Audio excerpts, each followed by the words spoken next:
Hey folks, I'm coming to you from Bangkok today, where I have been traveling on a holiday recently. I met up with Tan from the channel Tan Tennis, where I got a chance to play some tennis with him and a few other really cool people. There will be a video about that, along with the first impressions of an unreleased racket that I got a chance to try out, so stay tuned for that. I, of course, didn't have any gear with me, so I picked up these shoes from Decathlon because they were priced pretty affordably at around $60 US. These are the ones that Gaël Monfils plays with, and wow, I think you might want to give them a shot too.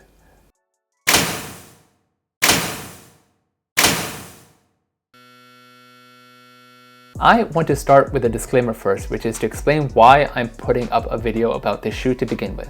I'm very picky about shoes because I suffer from ball of foot pain and have a foot shape that doesn't seem to match well with a lot of shoes, which I'll talk more about in a bit because I feel that any shoe review or opinion should be set against that context because we're all different. What's right for me may be very wrong for you. These shoes just happen to be very similar to the Nike Vapor Pros, the first generation that Alcaraz was still wearing in 2023. Those I like a lot, and I wish I could play in them because I love their planted feel, but they don't match my foot shape, and moreover, they don't have a lot of cushioning, and that definitely does not jive with my ball of foot pain. These Artengo shoes address these issues to quite some extent, and they really surprised me in a good way. The thing is, I don't really see these shoes on people's feet at all, so I wanted to put up a quick video to tell you about my experience with them because I think I was definitely sleeping on these. So that's the disclaimer, that I'm not a shoe reviewer and I have no intention of being one either. The thing is, I have zero interest in trying shoes that I wouldn't normally wear because I'm afraid of messing my feet up more than they already are. For good shoe reviews, you can head over to Foot Dr. Zach because I think he does a phenomenal job. I'll link his channel down in the description below. Okay, these feel like the Nike Vapor Pro Gen 1s and the Asics Gel Resolutions had a baby.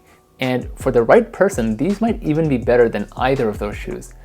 These have the planted low to the ground feel of the Nike Vapor Pros, but the uppers of the Gel Resolutions. More importantly, and this is the first key thing that makes them good, is that they have a wider forefoot. A common complaint with the Nike Vapor Pros was the plastic piece on the toe side that made the shoe feel pretty narrow, especially as you planted your feet, which is when your toes would splay. I definitely found myself in that camp too. With these, it's like you took away that plastic piece and allowed the uppers to naturally expand and conform to your foot, as they would in most other tennis shoes regardless of the length of the breaking period. The sad thing is that I didn't really feel this plastic piece when I first put the shoes on. You only really feel it when you play with them and put the shoe through its paces. I'm guessing that's true for a lot of people because my first thought when I first put the shoes on was that I found my shoe holy grail because they fit so damn well, especially in the heel or Achilles area. That's actually a great segue into my foot shape. It basically looks like it would on a skeleton dummy without any muscles on it. I have a pretty narrow heel area but with a pretty wide forefoot. At the same time, that wide forefoot doesn't really have much meat on it whatsoever, so the medial part of my foot seems to jut out quite a bit relative to the rest. Like I said, it basically looks like a skeleton dummy's foot. The problem I frequently encounter is getting a good fit because shoes that tend to be wide in the forefoot tend to be wide all the way through and are also generally geared towards accommodating high volume feet. So they end up feeling loose from my forefoot all the way to the heel. And unfortunately, the opposite is true of shoes that fit me well in the heel area. They tend to be tight in the forefoot. These strike a nice balance between having enough room in the forefoot but also having a good fit in the heel area. It's still not the amazing lockdown I had with the Nike Vapor Pros, but if I tie these down tight, then it's alright. So I think if you don't have a very narrow heel area but you were bothered by that plastic piece on the Vapor Pros, then you might want to take a look at this. The second thing that makes them surprising is the cushioning. Now, it's not a lot of cushioning. It's about 50% more than what you would find in the Nike Vapor Pros, which barely had any cushioning to begin with. But the level of cushioning here makes them playable enough for me that I can play with them if I'm having a casual hit or playing doubles. With my ball of foot pain, I still wouldn't play a singles match in them. But if you're like me, where you like the fit and the planted feel of the Nike Vapor Pros, but you wish there was a tad more cushioning in them, then you might want to check these out. The third thing that makes them good, and this may be good or bad depending on your preferences, are the uppers. If you're a slider, then this more substantial upper with plastic all over it should give you more durability. But I honestly can't speak to this too much because while I can slide, I generally choose not to because of my ball of foot pain issues. The thing that surprised me about the uppers here is that they don't really feel too different than a mesh upper because they bend and conform in all the right ways to make it feel a lot less substantial than it actually is. This was surprising because when you first put them on, they do feel like the uppers on the Gel Resolutions, where you know you have a tank on your foot. I do want to emphasize that it's not like they feel like the light airy uppers of the Nike Vapor Pros. It's just that they feel a lot lighter than your initial impressions would have you expect.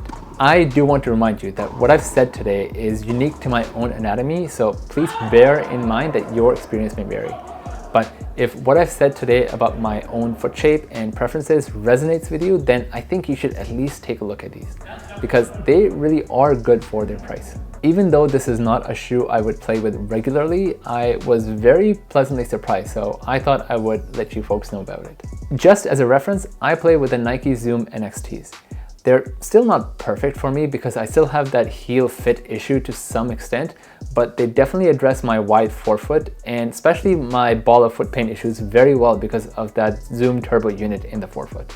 I'm super excited for the Nike GP Challenge 1 that's about to be released soon because on first look, I actually think that might address every single pain point that I have. So I've got my fingers crossed. If you're shopping on Decathlon's website, just bear in mind that the name of these shoes is not very clearly labeled or listed.